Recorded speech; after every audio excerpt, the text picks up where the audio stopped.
ಕೊಂಡು ತನ್ನಂತೆ ಮಾಡಿದಂಥ ಜ್ಯೋತಿ ಮುಟ್ಟಿ ಜ್ಯೋತಿಯಪ್ಪಂತೆ ಈ ನಾಡಿನ ಈ ಅತಿ ಹಿಂದುಳಿದಂಥ ಎಲ್ಲ ಜನಾಂಗದವರು ಸಹ ಮೇಲೆ ಕೆತ್ತಿದಂಥ ಕೀರ್ತಿ ಬಸವಣ್ಣನವರಿಗೆ ಸಲ್ತದೆ.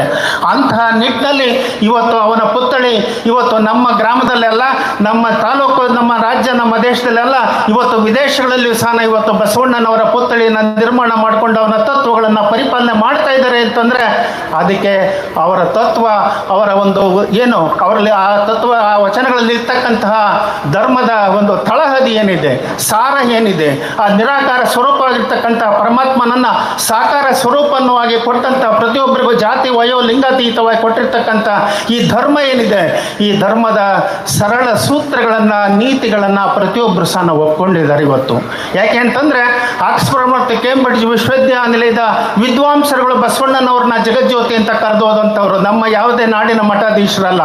ಹಾಗೆ ಇವತ್ತು ಆ ಪುತ್ಥಳಿನ ಥೇಮ್ಸ್ ನದಿಯ ದಡದ ಮೇಲೆ ಬಸವಣ್ಣನವರ ಪುತ್ಥಳಿನ ನಿರ್ಮಾಣ ಮಾಡಿದ್ದಾರೆ ಅಂತಂದರೆ ಬಸವ ತತ್ವ ಎಷ್ಟು ಸಮಾನತೆಯ ತತ್ವಗಳನ್ನ ಒಳಗೊಂಡಿತ್ತು ಅನ್ನೋದಕ್ಕೆ ಒಂದು ನಿದರ್ಶನ, ಅದೊಂದು ಉದಾಹರಣೆ.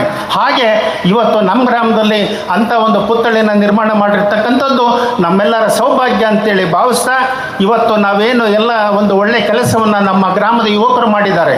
ನಮ್ಮ ಬಸವ ಸಮಿತಿ 1985ರಲ್ಲಿ ಪ್ರಾರಂಭ ಆಗಿ ಅವತ್ತು ಬಸವ ಜಯಂತಿಯನ್ನು ಮಾಡಲಿಕ್ಕೆ ಹೋದರೆ ನಮ್ಮ ಗ್ರಾಮದ ಜನರಲ್ಲಿ ಏನೋ ಒಂಥರ ಭಾವನೆ ಇತ್ತು. ಆ ಭಾವನೆಯನ್ನು ಹೋಗಲಾಡಿಸ್ಲಿಕ್ಕೋಸ್ಕರನೇ ನಾವು ಆ ಬಸವ ಬಳಗವನ್ನು ಕಟ್ಟಿದ್ವಿ. 4 ಜನನು ಸಹ ಸೇರಿ ನಾವೇ 4 ಜನ ಪಲ್ಲಕ್ಕಿ ಹೊರ್ತಾ ಇದ್ವಿ. ನಾವು ಹೊತ್ಕೊಂಡು ಹೋಗ್ತಾ ಇದ್ದರೆ ಮುಂದೆ ವಾದ್ಯದವರು ಹೋಗೋರು. ಆವಾಗ ನಮ್ಮನ್ನು ನೋಡಿ ಯಜಮಾನರುಗಳು ಯಾರಾದರೂ ಒಂದು 2 ರೂಪಾಯಿ 5 ರೂಪಾಯಿ ಕೊಡೋರು. ಈಗ ನನಗೆ 2,000-5,000 ಕೊಡ್ತಿರ್ಲಿಲ್ಲ. 2 ರೂಪಾಯಿ 5 ರೂಪಾಯಿ ಕೊಡೋರು. ಅವ್ರು ಕೊಟ್ಟಂತಹ ಹಣವನ್ನೇ ಕಲೆಕ್ಟ್ ಮಾಡಿಕೊಂಡು ಅದರ ಒಂದು ಸಹಾಯದಿಂದ ಬಸವೇಶ್ವರ ಜಯಂತಿಯನ್ನು ಮತ್ತು ಶಿವಾನುಭವ ಕಾರ್ಯಕ್ರಮಗಳನ್ನು ಮಾಡ್ತಾ ಇದ್ವಿ. ಮನೆಗಳಲ್ಲಿ ಕೇರಿಗಳಲ್ಲಿ ಶಿವಾನುಭವ ಕಾರ್ಯಕ್ರಮವನ್ನು ಮಾಡಿದ್ವಿ. ಆ ಶಿವಾನುಭವ ಕಾರ್ಯಕ್ರಮ ನಮ್ಮ ಗುರುಗಳು ಮತ್ತೊಂದು ಮಾತನ್ನು ಹೇಳಿದ್ರು, ನೋಡಪ್ಪ, ಬರ ಲಿಂಗಾಯತರ ಕೆರೆ ಮಾಡೋದಲ್ಲ, ಆ ಜನರು ಸಹ ಮೇಲೆ ಬರಬೇಕು, ಅವರು ಸಹ ಧರ್ಮದಿಂದ ಎಚ್ಚೆತ್ಕೋಬೇಕು, ಅವರು ತಿಳ್ಕೋಬೇಕು ಅಂತೇಳಿ ನಮ್ಮ ಡೋಹರ ಕಕ್ಕೈನವರ, ಮಾದಾರ ಚೆನ್ನೈನವರ ಕೇರಿಗಳಲ್ಲಿ ಸಹ ಶಿವಾನುಭವ ಸಮ್ಮೇಳನವನ್ನು ಮಾಡಿದಂಥ ಕೀರ್ತಿ ನಮ್ಮ ಲಿಂಗೈಕ್ಯ ಚನ್ನಬಸವಮ್ಮ ಶಿವಯೋಗಿಗಳವರಿಗೆ ಸಲ್ತದೆ. ಅಂತಹ ಒಂದು ಕೆಲಸಗಳನ್ನು ನಮ್ಮ ಬಸವ ಬಳಗ ಅಂದಿನಿಂದ ಮಾಡಿಕೊಂಡು ಇಂದಿನವರೆಗೂ ಸಹ ಗುರುಬಸವ ಸ್ವಾಮಿಗಳವರ ನೇತೃತ್ವದಲ್ಲಿ ಸಹ ಇವತ್ತು ಎಲ್ಲ ಕಾರ್ಯಕ್ರಮಗಳನ್ನು, ನಮ್ಮದೇನು ಬಸವ ತತ್ವ ವಾರ್ಷಿಕ ಸಮ್ಮೇಳನ ಮಠದಲ್ಲಿ ನಡೀತೈತೆ 3 ದಿನಗಳ ಕಾಲ, 16,000 ಜನ ನಾಡಿನಾದ್ಯಂತ ಹೆಸರಾಂತ ವಿದ್ವಾಂಸರುಗಳು, ಸಾಹಿತಿಗಳು, ರಾಜಕಾರಣಿಗಳು, ಮುಖ್ಯಮಂತ್ರಿಗಳು, ಮಂತ್ರಿಮಂಡಲ ಎಲ್ಲರೂ ಸಹ ಬರ್ತಾ ಇರ್ತಾರೆ. ಕಾರಣ ನಮ್ಮ ಗ್ರಾಮ ನೋಡಿ ಅಲ್ಲ, ನಮ್ಮ ಶ್ರೀಮಠದ ಕೀರ್ತಿಯನ್ನು ನೋಡಿ, ನಮ್ಮ ಶ್ರೀಮಠದ ಗುರುಗಳ ಒಂದು ಆದೇಶದಂತೆ ಇವತ್ತು ಎಲ್ಲರೂ ನಾವು ಮುಖ್ಯಮಂತ್ರಿಗಳು ಪಾಂಡುಮಟ್ಟಿಗೆ ಮುಖ್ಯಮಂತ್ರಿಗಳು ಬಂದು ಹೋಗ್ತಾರೆ ಅಂತಂದರೆ, ಮಂತ್ರಿಮಂಡಲ ಬರ್ತದೆ ಅಂತಂದರೆ ಅದು ಶ್ರೀಮಠದಿಂದ ಮಾತ್ರ ಸಾಧ್ಯ ಆಗಿದೆ ಅಂತಕ್ಕಂಥ ಮಾತುಗಳನ್ನು ನಾವು ಎಲ್ಲರೂ ಸಹ ಗೌರವದಿಂದ ನೆನಪು ಮಾಡ್ಕೊಳ್ತಾ ಸ್ಮರಿಸ್ತಾ, ಮುಂದೆನೂ ಕೂಡ ನಮ್ಮ ಗ್ರಾಮದ ಅಭಿವೃದ್ಧಿ, ನಮ್ಮ ಗ್ರಾಮದ ಇವತ್ತು ಕರ್ನಾಟಕದ ಭೂಪಟದಲ್ಲಿ ಚನ್ನಗಿರಿ ತಾಲೂಕು ನಿರ್ಮಾಣ ಆಗಿ ಚನ್ನಗಿರಿ ತಾಲೂಕನ್ನು ಗುರುತಿಸಿರ್ತಕ್ಕಂಥವ್ರು ಅಂದರೆ ಗುರುಬಸವ ಮಹಾಸ್ವಾಮಿಗಳು.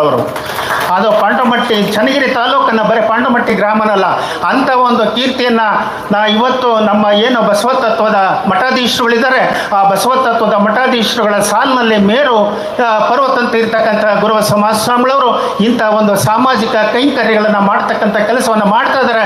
ಅವರ ಹೆಗಲಿಗೆ ಹೆಗಲನ್ನು ಕೊಟ್ಟು ನಾವೆಲ್ಲರೂ ಸಹ ಅವ್ರ ದಾರಿಯಲ್ಲಿ ಹೋಗೋಣ ಅಂತಕ್ಕಂಥ ಮಾತುಗಳನ್ನು ಇಲ್ಲಿ ಸಾಂಕೇತಿಕವಾಗಿ ತಿಳಿಸ್ತಾ, ನಮ್ಮ ಬಸವ ಬಳಗದ ಹುಡುಗರೆಲ್ಲರೂ ಸಹ ಒಳ್ಳೆ ಕೆಲಸವನ್ನು ಮಾಡ್ತಾ ಇದ್ದಾರೆ. ನಾವು ಮಾಡಿದಂಥ ಕೆಲಸವನ್ನು ಮತ್ತೆ ನಾವೆಲ್ಲ ನೌಕರಿ ಸಿಕ್ತು ಅಂತ ಹೊರಗೆ ಹೋದ್ವಿ, ಮತ್ತೆ ಅವರು ಅದನ್ನು ಮುಂದುವರಿಸ್ಕೊಂಡು ಬರ್ತಾ ಇದ್ದಾರೆ. ಇವ್ರ ನಂತರ ಮತ್ತು ನಮ್ಮ ಯುವ ಪೀಳಿಗೆ ಇದನ್ನು ಮುಂದುವರಿಸ್ಕೊಂಡು ಹೋಗಬೇಕು ಅಂತಕ್ಕಂಥ ಮಾತುಗಳನ್ನು ಇಲ್ಲಿ ತಿಳಿಸಿ, ನನಗಿಲ್ಲಿ 2 ಮಾತಾಡಲಿಕ್ಕೆ ಅವಕಾಶ ಮಾಡಿಕೊಟ್ಟಂಥ ಪೂಜ್ಯರಿಗೂ, ವೇದಿಕೆಯ ಗಣ್ಯರಿಗೂ ಮತ್ತು ತಮ್ಮೆಲ್ಲರಿಗೂ ಕೂಡ ವಂದಿಸಿ ನನ್ನ ಮಾತುಗಳನ್ನ ಮುಗಿಸ್ತದೇನೆ. ಸರ್ವರಿಗೂ ಶರಣು.